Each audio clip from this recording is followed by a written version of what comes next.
ahora porque vamos a responder al final y yo voy a Perfecto. presentar ahora al doctor Cabañari.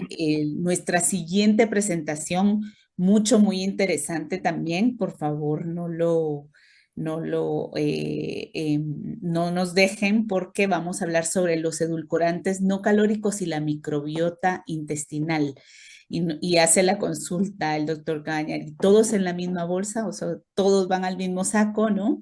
Entonces vamos a verificar esa ponencia con ustedes y déjenme comentarles que el doctor Cabañari es licenciado en Ciencias Biológicas, egresado de la Facultad de Ciencias Exactas y Naturales de la Universidad de Buenos Aires y fue becario del Consejo Nacional de Investigaciones Científicas y Técnicas. Obtuvo su título de médico en la Universidad de Buenos Aires y realizó su especialización en pediatría, desarrollando su actividad asistencial en varios hospitales de la ciudad.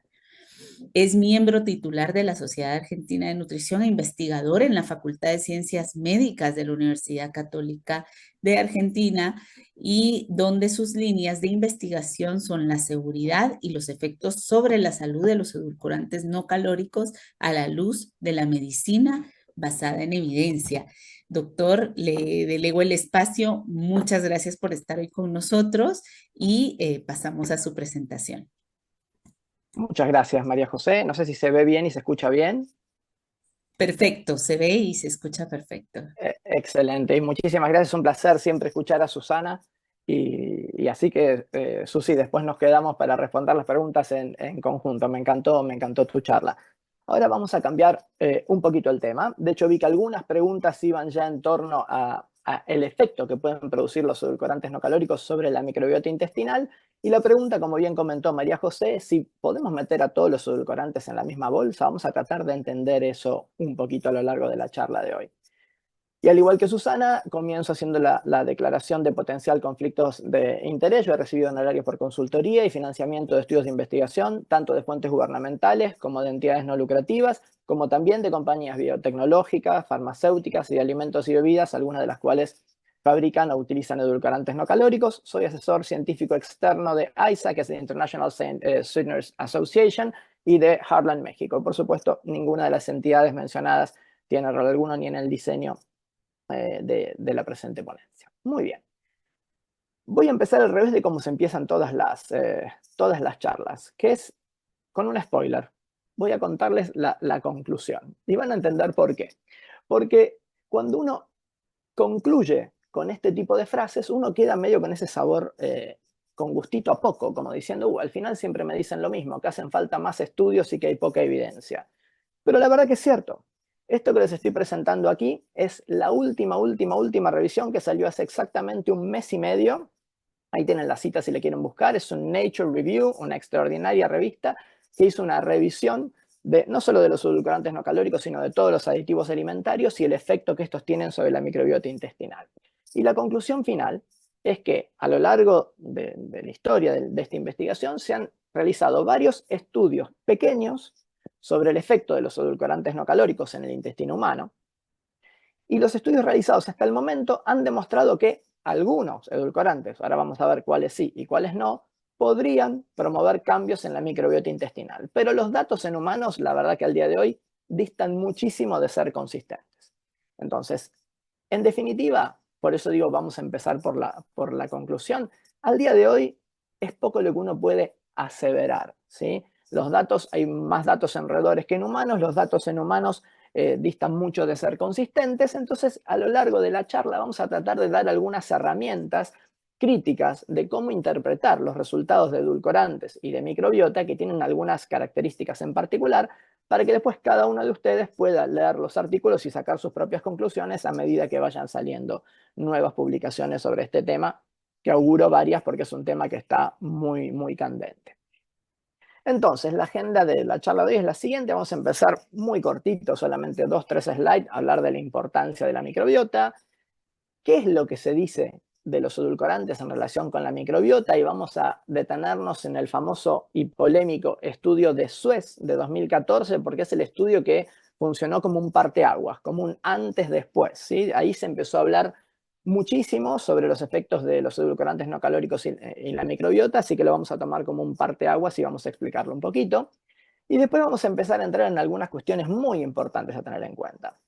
La validez de los estudios alrededores, la plausibilidad biológica de que los edulcorantes modifiquen o no la microbiota y por supuesto la importancia de considerar la evidencia en su conjunto, no los papers aislados, sino la evidencia en su conjunto, considerando los niveles de evidencia para terminar con unas conclusiones finales.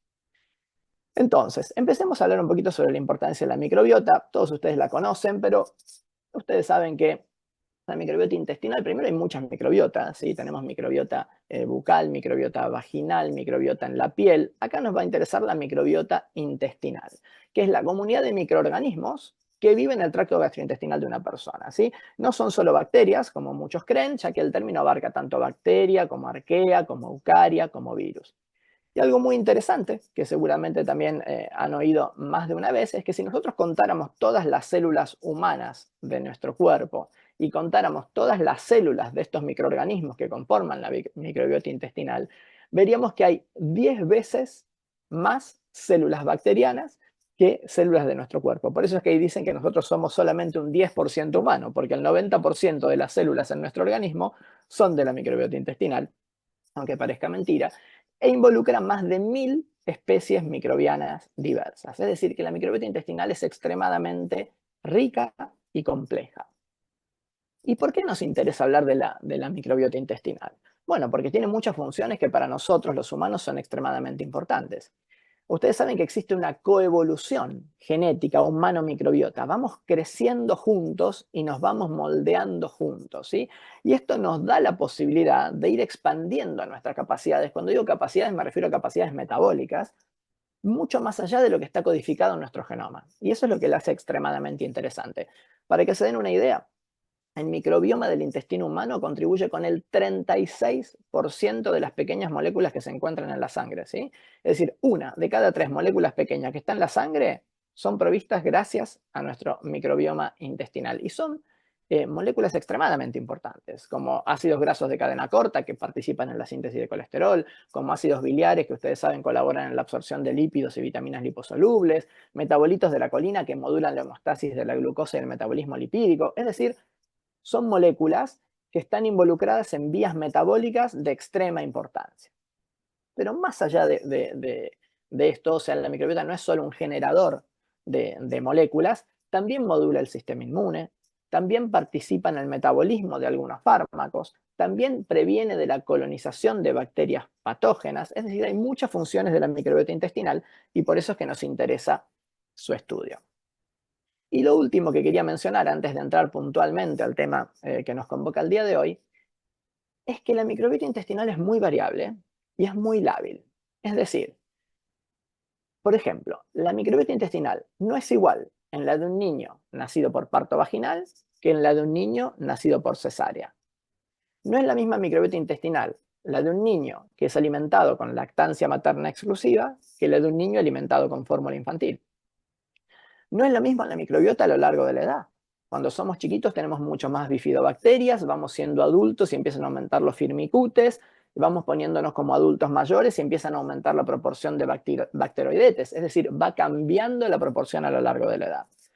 La microbiota se modifica en función del medio ambiente donde estamos, se modifica en función del estrés al que estemos sometidos, desde ya que se modifica en función de las enfermedades que hayamos padecido y del uso de fármacos, ni hablar de los antibióticos, que saben que barren buena parte de lo que antes se denominaba flora intestinal, y por supuesto el uso de IBP, que son los inhibidores de la bomba de protones. Y desde ya, otra cosa que modifica muchísimo la microbiota intestinal es la dieta. ¿Qué quiero decir con esto? Que ustedes pueden ver acá, que las personas tenemos microbiotas diferentes, porque dependen de todo eso, de todo esto que les acabo de mostrar y de muchas cosas más. Es decir, la microbiota es muy diferente y además es muy variable. Hay muchas cosas que pueden hacer modificar la composición de la microbiota. Por lo tanto, a priori no resultaría extraño que el consumo de algunos edulcorantes no calóricos pudieran modificar la microbiota intestinal de alguna manera. Entonces ahora vamos a ver un poquito qué es lo que se dice en relación con los edulcorantes no calóricos y vamos a hacer, como les dije, un zoom sobre el artículo de Suez. Bueno, vuelvo a esta última revisión que les dije que recopila toda la información y se publicó hace un mes y medio, el Nature Review. Ellos separan la revisión en estudios in vitro y en roedores y estudios en seres humanos. En relación a in vitro o en roedores, lo que se vio es que el consumo de algunos edulcorantes no calóricos podría disminuir la diversidad bacteriana y por lo tanto la síntesis de estos ácidos grasos de cadena corta como el butirato. Ustedes ven ahí en el dibujito de un lado la microbiota normal y del otro lado una microbiota menos diversa, ¿sí? Donde vemos que disminuye, por ejemplo, la diversidad bacteriana y la síntesis de butirato. Y que también podrían aumentar la permeabilidad intestinal. Y me adelanto a alguna de las preguntas que yo ya vi que le habían hecho a Susana, así que las voy contestando porque habían, creo que era una pregunta que decía algo así, como que algunos médicos o nutriólogos decían que los edulcorantes podían alterar la permeabilidad intestinal. La respuesta es sí, pero solamente se ha visto en estudios in vitro, ¿sí? Con lo cual en humanos todavía no hay nada demostrado. Estos son solamente estudios in vitro, que es exactamente lo que les estoy mostrando. Cuando estos autores del Nature Review van a analizar qué pasa en seres humanos, y acá les pongo los últimos papers, digamos desde Suez en adelante, aprovecho para recomendarles otras dos excelentes revisiones, una de Francisco Ruiz Ojeda y la otra de Julio Plaza Díaz, que los dos han hecho una revisión sobre edulcorantes no calóricos y microbiota, donde han barrido una enorme cantidad de estudios y han llegado a conclusiones similares, muy recomendables. Acá yo lo que hice rápidamente, para no entrar en detalle, fue poner como un semaforito en los distintos estudios. Cuando uno ve un semáforo rojo es porque esos estudios mostraron que cambia la microbiota, que disminuye la diversidad o disminuye cambia la composición o disminuye la diversidad microbiana. Cuando uno tiene un semáforo en amarillo es que no se vio absolutamente nada. Y cuando uno tiene el semáforo en verde es justamente que han consumido concentraciones, 75% de la ida, 100% de la ida, sin ningún cambio sobre la microbiota intestinal. Como ven ahí, la verdad que los papers tienen resultados muy diversos. Hay algunos que dicen una cosa, otros que dicen otra, pero el patrón común en todos es la escasa cantidad de individuos. Fíjense que estamos hablando de 13, 7, 17, 30. E incluso en aquellos que uno ve y dice, bueno, acá tengo 120, tengo 137. 120 son en total divididos en grupos para 4 edulcorantes, más control, más placebo, que nos dan grupos de 20 personas. Es decir, que la gran mayoría de los estudios que evalúan edulcorantes y microbiota en seres humanos tienen un N muy pequeño, lo cual hace muy difícil determinar la variabilidad interindividual. Me voy adelantando un poquito a las conclusiones. Vamos entonces a contar un poco este artículo que yo les comenté, que es el parteaguas, el famoso artículo de Suez que salió hace exactamente 10 años, que fue un artículo también de Nature, donde la conclusión es los edulcorantes no calóricos en general, como Susana ya aclaró que es incorrecto hablar de los edulcorantes como si todos fueran lo mismo, porque son todos distintos, pero a fines didácticos, entiendo yo, habrán puesto así, los edulcorantes inducen intolerancia a la glucosa a través de la alteración de la microbiota intestinal. Y la verdad que este es el punto donde uno siempre escucha que se preguntan en relación con los edulcorantes y la microbiota. Es en relación a si alteran o no eh, algún patrón vinculado a la glucemia en ayunas, a la glucemia postprandial, a la insulinemia. Todo gira en torno al metabolismo de la glucosa. Básicamente, ¿qué hizo Suez? Tenía distintos grupos de roedores a los cuales a uno les dio sacarina, a otros sucralosa y a otros aspartamo en preparación comercial. El sobrecito se los puso en el agua, en el agua de la bebida de los roedores en determinadas concentraciones que ahora vamos a ver, pero básicamente a niveles de la ida de cada uno, y vio que los ratoncitos que tenían edulcorantes en su agua desarrollaban, cuando uno hacía la curva de tolerancia a la glucosa, desarrollaban intolerancia a la glucosa. Entonces dijeron, bueno, acá puede estar pasando algo. Vamos a ver si esto está mediado por microbiota o no. Entonces dijeron, le damos a todos los ratoncitos antibióticos de amplísimo espectro. Le dieron ciprofloxacina, le dieron metronidazol, para barrer la microbiota intestinal. ¿Y qué vieron? Que cuando les dieron antibióticos, o sea, eliminaron buena parte de la microbiota intestinal, esta intolerancia a la glucosa se anulaba. ¿Y después qué hicieron? Tomaron las muestras de materia fecal de estos ratoncitos y se los pusieron a unos ratones libres de gérmenes que no habían consumido edulcorantes, sino les transfirieron su materia fecal y vieron que la curva de tolerancia a la glucosa estaba alterada. También midieron por ARN ribosomal y vieron que había una diferencia en la microbiota, que aumentaban los bacteroides que disminuían los firmicutes. Entonces, ¿cuál fue la conclusión de Suez? Dijeron, el consumo de edulcorantes no calóricos ocasiona una disbiosis y como consecuencia una intolerancia a la glucosa. Ahora bien, acá hay un par de cosas muy interesantes para tomar en cuenta. Primero, como ven ahí, yo les puse el SIC, es tal cual lo que puso Suez. Si bien arrancó con los 3 edulcorantes, dijo, el efecto más importante de los 3 edulcorantes se ve con la sacarina. Por lo tanto, de ahora en más, todo el paper lo voy a trabajar con sacarina y no voy a trabajar más con el resto de los edulcorantes. Es decir, es básicamente un paper sobre el consumo de la ida de sacarina, como dice ahí, ¿sí? Y algo muy importante que nosotros tenemos que tener en cuenta a la hora de leer varios artículos, no solo el de Suez, sino todos, es que no es apropiado extrapolar a otros edulcorantes los resultados de, en este caso, de sacarina, ¿sí? Porque otra vez son moléculas diferentes, tienen un ADME, que es lo que dijo Susana, una absorción, una distribución, un metabolismo y una excreción diferentes. Es decir, no es correcto asumir que lo que pasa, por ejemplo, con sacarina, pasa con el resto de los edulcorantes. Primer punto a tener en cuenta. Segundo punto a tener en cuenta que es muy interesante. Si ustedes ven acá esta curvita negra, la de arriba de todo, es el consumo del chow, del alimento que habitualmente consumen los ratones en el grupo control, el que toma agua. Y si ven acá en azul, es el que toma sacarina. Si ustedes ven, este marca 10, este marca 5. Es decir, los ratoncitos que consumían edulcorantes disminuyeron su ingesta de alimento aproximadamente a la mitad, ¿sí?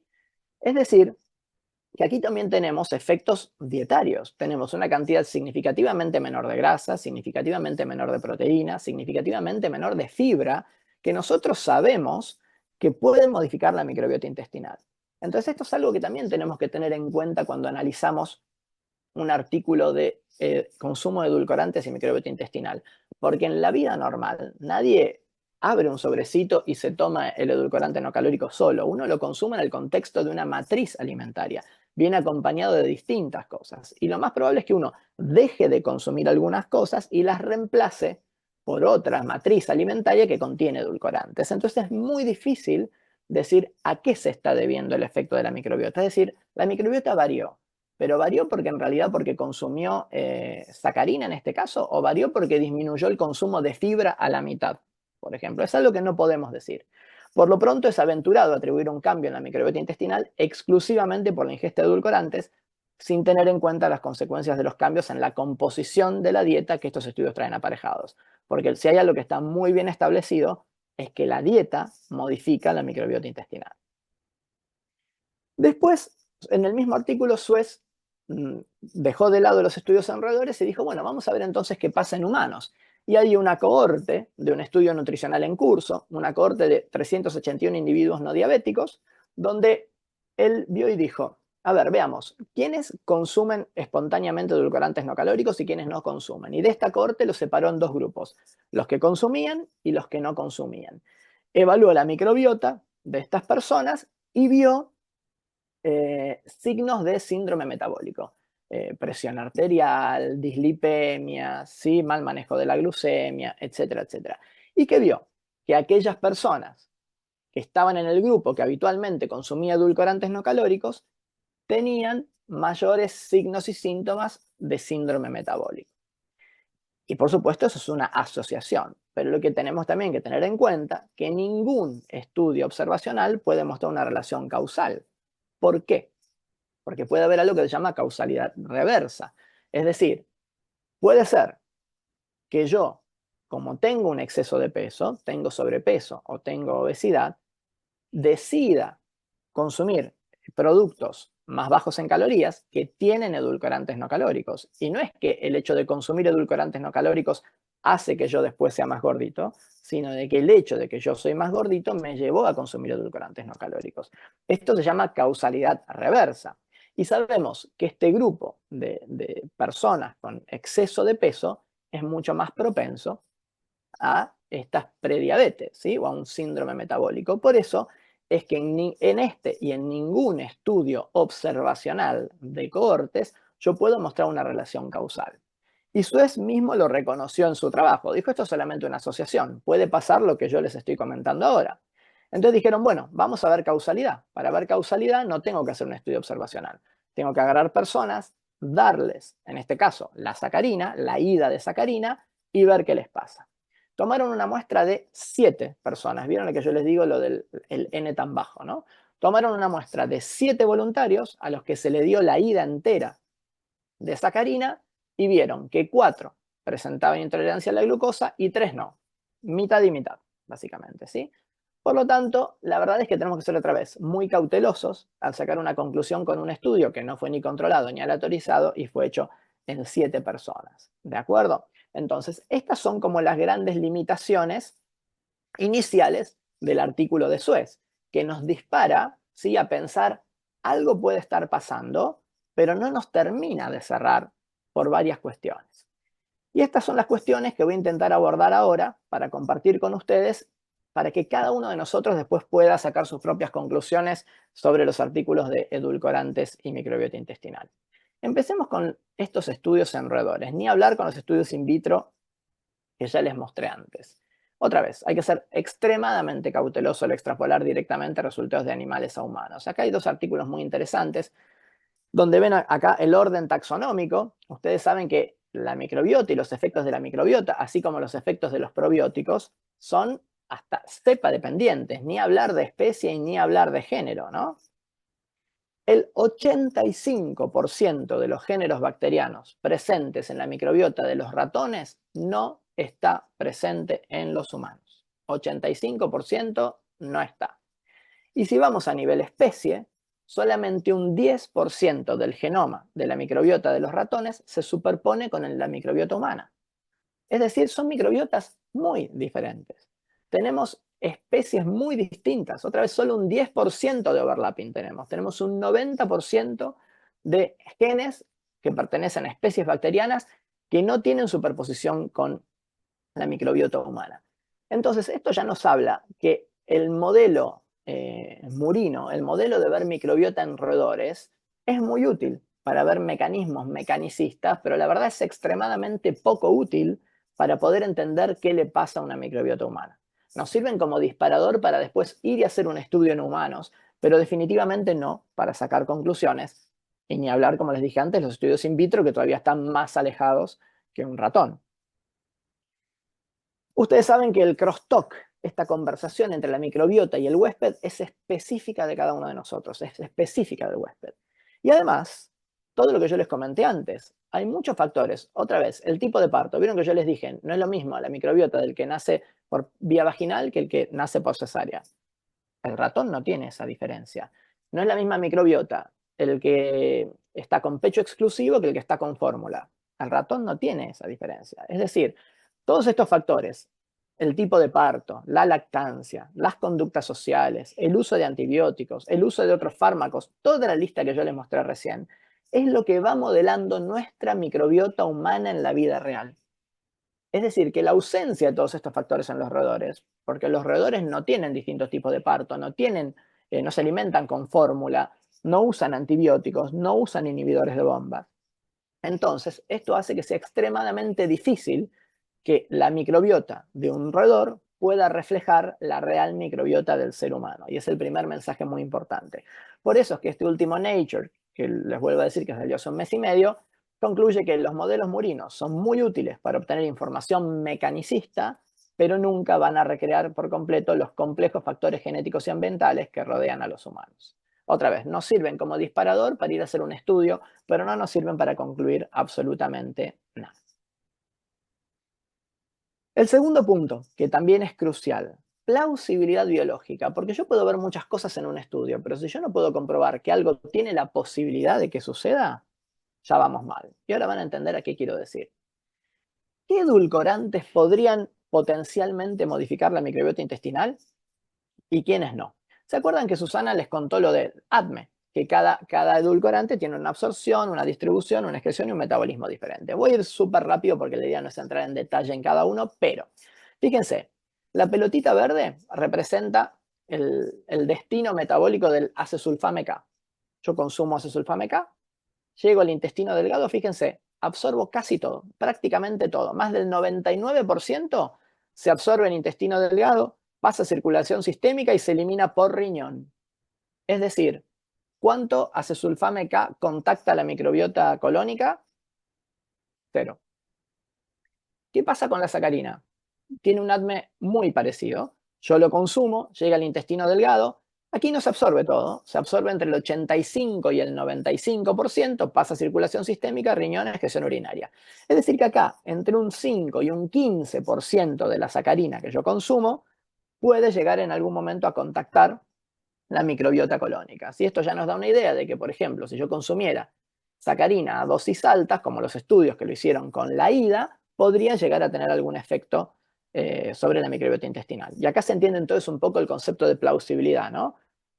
De acuerdo a cómo es su ruta metabólica, no hay plausibilidad biológica de que la cesulfame K pueda eventualmente modificar la microbiota intestinal, pero sí habría plausibilidad biológica de que la sacarina a altas dosis pudiera modificar la microbiota intestinal. A esto es lo que voy con plausibilidad biológica. Avancemos con el aspartamo. Ustedes saben que el aspartamo es básicamente un éster, ¿sí? Que tiene ácido aspartico, fenilalanina y la unión con el metanol, ¿sí? Apenas ingresa en el tracto gastrointestinal, se cliva. Se cliva como cualquier proteína, en definitiva es un dipéptido, ¿sí? Y se absorben los aminoácidos que se tienen que absorber, en este caso ácido aspartico y fenilalanina, ¿de acuerdo? Que van a ser usados como si yo comiera una presa de pollo o un bife de chorizo, de la misma forma que cualquier proteína para la síntesis proteica y el metabolismo. Es decir, el aspartamo nunca, jamás contacta la microbiota colónica. Plausibilidad de que el aspartamo llegue a la microbiota colónica, cero. ¿Qué pasa con la sucralosa? Un poco al revés. Yo consumo la sucralosa, hay muy poca absorción, sin menos del 15%, y casi toda la sucralosa, más del 85%, se recupera de forma inalterada en la materia fecal. Con lo cual, también hay plausibilidad biológica de que contacte la microbiota colónica. Y finalmente vamos a terminar con los glicósidos de esteviol, la famosa stevia, que ustedes ven que comparten este núcleo central, que es el esteviol, y después hay residuos de distintos azúcares, que son los que forman los ribodiósidos y los esteviósidos. En definitiva, cuando yo consumo estos glicósidos de esteviol, estos llegan hasta el intestino grueso, y es la microbiota colónica la que rompe estos enlaces para liberar, ¿sí? Para liberar el esteviol, que después va por metabolismo hepático, se glucuronida, pasa a circulación sistémica y se elimina por orina. Es decir, que acá directamente tenemos una interacción con la microbiota intestinal. Para no confundirlos, pero quería contarles todo esto porque lo que dijo Susana a mí me sirvió mucho, porque ella mostró ya las fórmulas de los distintos edulcorantes y ustedes todos vieron que eran distintos. Y cuando la estructura química es distinta, estos procesos de absorción, metabolismo, excreción, digestión también son distintos. Por eso es que la charla se llama ¿todos en la misma bolsa? No podemos, porque todos tienen una ruta metabólica distinta. Lo podríamos resumir de la siguiente manera. En verde son aquellos que no tienen plausibilidad biológica, en amarillo un poquito más y en rojo más. Entonces, el aspartamo, el 100% de inicio se degrada en fenilalanina, ácido aspartico y metanol, que se absorbe en el intestino delgado. El aspartamo nunca, jamás llega al colon. El acesulfame K tiene una rápida absorción seguida de excreción renal. El 99% sale por orina, menos del 1% se excreta en heces. Prácticamente despreciable. La sacarina, entre el 85 y el 95% se elimina por orina. El resto se excreta en heces, por lo tanto, podría haber un potencial efecto sobre la microbiota intestinal en altas dosis. En relación con la sucralosa, es muy pobremente absorbida, más del 85% aparece en heces, podría tener un potencial efecto sobre la microbiota intestinal, aunque es discutible porque justamente aparece completamente inalterada. Y en relación con la stevia, los glicósidos de esteviol se metabolizan a esteviol por las bacterias intestinales. Es decir, hay directamente una interacción con la microbiota intestinal. Fíjense cómo todos los edulcorantes son distintos y por eso no podemos meter a todos en la misma bolsa. Es decir, esto surgió también de una de las que yo les recomendé antes, que es una revisión de Plaza Díaz y colaboradores, que también la recomiendo. Son muy claros. Dicen, en ausencia de plausibilidad biológica, los resultados que indiquen una posible alteración de la población de bacterias intestinales después del consumo de edulcorantes tienen que explicarse por otra forma, por otros mecanismos alternativos, que pueden ser alteraciones en el patrón dietético, como vimos lo que pasaba con el alimento de los roedores, o lo que tenga que ver con la matriz alimentaria con la cual yo incorporé el edulcorante no calórico, con administración de dosis exageradas de edulcorantes no calóricos, porque la verdad, ¿quién puede consumir una ida de sacarina? Es imposible consumir una ida de sacarina, o por la coadministración de vehículos con los que vienen, por ejemplo, los sobrecitos de edulcorantes. Es decir, el sentido común nos dice, si no existe una plausibilidad biológica, la explicación de la modificación de la microbiota intestinal tiene que venir por otro lado. Estas son tres alternativas posibles de explicación. Y finalmente, un tema que a mí particularmente me interesa mucho, porque a mí me gusta estudiar las cosas a la luz de lo que se llama medicina basada en la evidencia, es que siempre hay que considerar la evidencia en su conjunto. Evidencia no es un paper aislado. ¿Sí? Uno puede venir con un paper corriendo diciendo tengo evidencia de algo y eso no es así. La evidencia es otra cosa. La evidencia es lo que se obtiene luego de analizar toda la imagen en su conjunto, todos los papers. En ciencia, si hay una cadena de argumentación, tienen que funcionar todos los eslabones de la cadena, no solo alguno de ellos, ¿sí? Entonces, fíjense, yo les muestro esto y ustedes me dicen, sí, bueno, es obvio, ahí parece como se ve el resto de un ojo, un fondo medio verde que parece montañoso, un pelo negro que cae, debe ser la Gioconda. Les muestro una segunda imagen. Sí, sí, ahí se ve el escote redondo, típico del Renacimiento. Se ven también esas montañas más abajo. Sí, definitivamente es la Mona Lisa. Con estas dos imágenes ustedes podrían decir casi con certeza qué estamos viendo. Pero en realidad nos podemos llevar una sorpresa. Y que en realidad no sea una Mona Lisa, sino que sea el bigotón. ¿Sí? Porque estamos solamente viendo dos eslabones de la cadena. Por eso es que para que funcione en ciencia tienen que funcionar todos los eslabones de la cadena y no solo uno. Y ustedes dirán, ¿qué tiene que ver la Mona Lisa con esto? Vamos a ver el ejemplo. Al día de hoy hay una serie de hipótesis.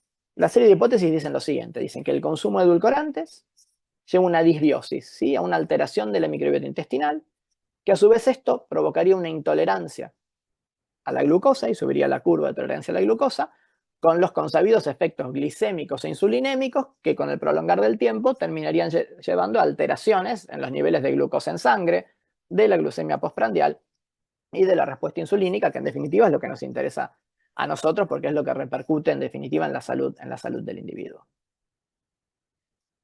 Esta serie de hipótesis lleva a esta conclusión, que es lo que todo el mundo dice entonces. El consumo de edulcorantes no calóricos me altera la glucosa en sangre, ocasiona diabetes y un montón de otras cosas que se van diciendo. Ahora bien, cuando uno analiza el mayor nivel de evidencia, en la pirámide de evidencia, el mayor nivel de evidencia lo aportan las revisiones sistemáticas, los metaanálisis y los ECA. Y cuando digo metaanálisis me refiero a metaanálisis de ECA, de ensayos clínicos aleatorizados y controlados. Cuando uno hace estudios de altísima calidad metodológica para comprobar si esto es cierto, si el consumo de edulcorantes altera la glucosa en sangre, la glucemia postprandial y la respuesta insulínica, vemos siempre que no. Yo barrí desde el 2018 en adelante, por acá hay un montón y fui aumentando en el tiempo, están todas las citas ahí para que ustedes la puedan ver. Este, por ejemplo, es un metaanálisis que dice claramente, el consumo de edulcorantes no calóricos no aumenta los niveles de glucosa en sangre. Acá tenemos varios más, voy aumentando. En 2018, otro, estoy hablando punta de la pirámide, máximo nivel de evidencia. No se encontró que el consumo de edulcorantes no calóricos elevara el nivel de glucosa en sangre.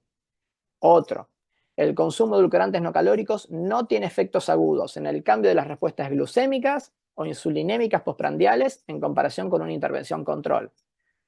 Seguimos avanzando. Todos los años se publican metaanálisis. La evidencia disponible sugiere que las bebidas endulzadas con edulcorantes no tienen efecto sobre la glucemia postprandial.